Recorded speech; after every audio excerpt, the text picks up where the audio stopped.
Alright, so I want to do another not so awesome review because I'm well bored and I'm going to try and do one of these once a week for as long as I can. I don't really own that many, but alright, that's besides the point. Avengers vs. X-Men, hardcover edition.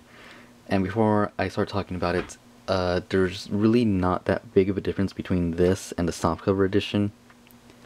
They both pretty much have the same things except for the hardcover. This one right here has a few pages from Marvel Point 1 and Infinite Comics, Avengers vs. X-Men Infinite Comics 1, 6, and 8 maybe? I'm not really sure on those numbers, but 1, 6, and 10. Okay. And material from Point 1, so yeah. So first, hardcover. You can actually make it out this time, the A and the X right there. Little versus sign in the middle. It looks nice. I mean, without the dust cover, it looks nice. It looks decent. It's not horrible. The dust cover is nice. It's... What do you expect? It's a dust cover. It looks nice. It feels nice. And just really quick size comparison between a bagged and boarded comic. It is, maybe like an inch bigger on each end, if you're not counting the backboard right there.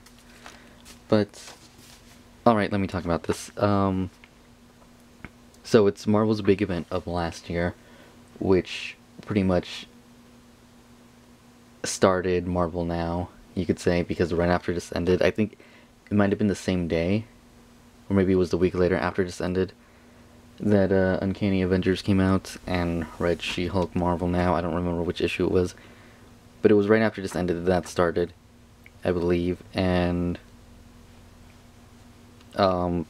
it's good. I mean, I got these as issues as they were coming out. I wanted to get the hardcover because I liked it. This version does come with a digital copy of it, which is basically the entire book, just like on your iPad or iPhone, Android device, or just straight out computer if you just want to read it on the computer, which you can. It doesn't really matter. And the good thing is, unlike comics where they expire right away, the digital code, this one doesn't expire until November 7th of 2013, which is later this year, but it still gives plenty of people time to buy it, get the code, download it, which the code is right here. I used mine, so whatever. Introduction page right after that. Basically everything right here, every issue kind of described with who versus who right here. The writers and artists, inkers, colors, and cover art. There's the introduction page, which has some guy from wrestling. I did not know that. I'm not really sure what's going on there. I don't know if I read this right and he was the one who wrote it or what was going on. But okay then, material from Marvel Point 1 where Nova, was trying to save some people and discovers Phoenix is coming.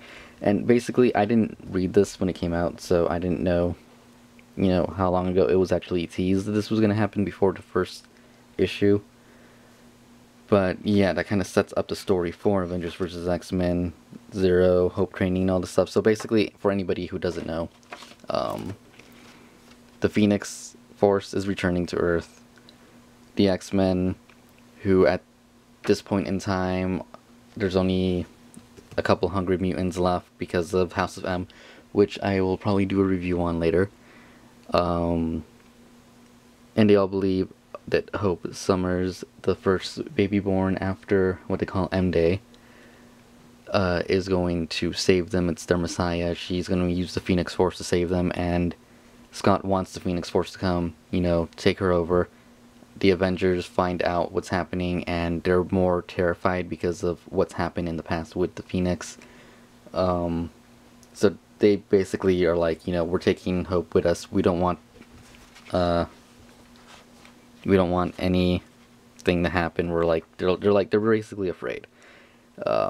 And Scott just refuses to give her up, and well, that's pretty much the beginning of it right here. You can see they're pretty much arguing. Everybody's watching.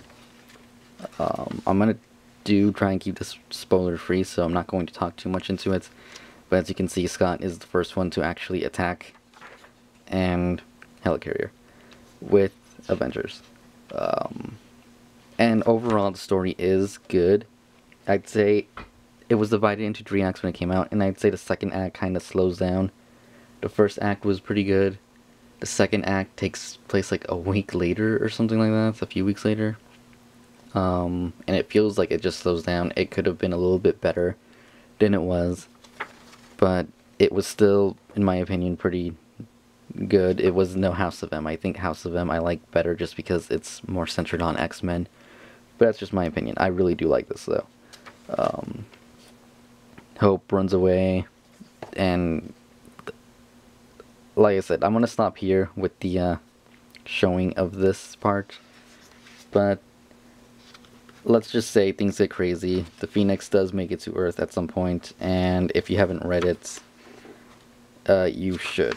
Now the only thing this doesn't have, which I would have liked to see, is Consequences, which is going to be out in the companion that comes out in May, I think. But I don't know, I think it should have belonged in here and not in the other book. The other book's already like 1,000+ pages when it comes out, so it's going to be big, and I will be getting it and reviewing it because it's going to have all the crossovers in it, and the only crossovers I have of this thing is the X-Men. But yeah, here's, let's see, is this actually, no, well, here's the Avengers vs. X-Men Versus, which is all, basically all the fights, annotations, a whole bunch of kind of like the directors talking to you while they talk about the fight. Magneto versus Iron Man. Yeah, these are just basically what they are. They're fights. Some of them are pretty funny. Some of them are kind of intense, I guess. Iron Man versus Magneto. I wish it could have been a little bit better, because I feel like it could have been better. But it was pretty awesome. Namor versus the Thing. And it just keeps going and going until we get to basically the end. Let's see. The last one is a little ridiculous, if I can find it. Well, there's part of Infinite Comics, number 1, with Nova basically crashing on Earth, because in the first issue, or yeah, in the first issue, not issue 0, but issue number 1, Nova crashes to Earth, and this basically just shows Nova crashing to Earth, like him still running from that first part of point 1. The end of AVX Versus right here with just ridiculous fights. This one was just jam-packed. This one's hilarious. It's basically just daydreaming, all the girls fighting Spider-Man. It's ridiculous, but it's pretty funny. In the end, it says winner you, so let me see. And I just knocked over the camera a little bit. That's what happens when you stand behind a tripod. It does give you all the covers in the back, including the baby cover. It doesn't have A babies versus X babies, which is a little disappointing, but you know, you can live with it, I guess, since it's coming out in the companion. Here's a variant cover for the actual collection. So I don't even know where to get it, but apparently you can get this as the cover instead of this as the cover. And there goes the camera again. I have 1 minute before this thing stops recording, so I want to just get to one last thing. There is all this sketch art here, and a scoreboard telling you which Avenger won, which X-Men won against who. So basically every single battle in the thing is right here in the back, which I thought was really neat. And an ad for AR, because it does use the AR app, which I can barely ever get to use, and when I do, it takes forever. It sucks. Marvel needs to fix it. It keeps uninstalling from my phone magically. But yeah, that's my review. I'd say if you like hardcover editions, get it. Otherwise, paperback's okay, but I like the hardcover edition. It's a good story. So I approve. And that's my review. And if you have any questions, let me know. Subscribe if you want, and I'll see you next time.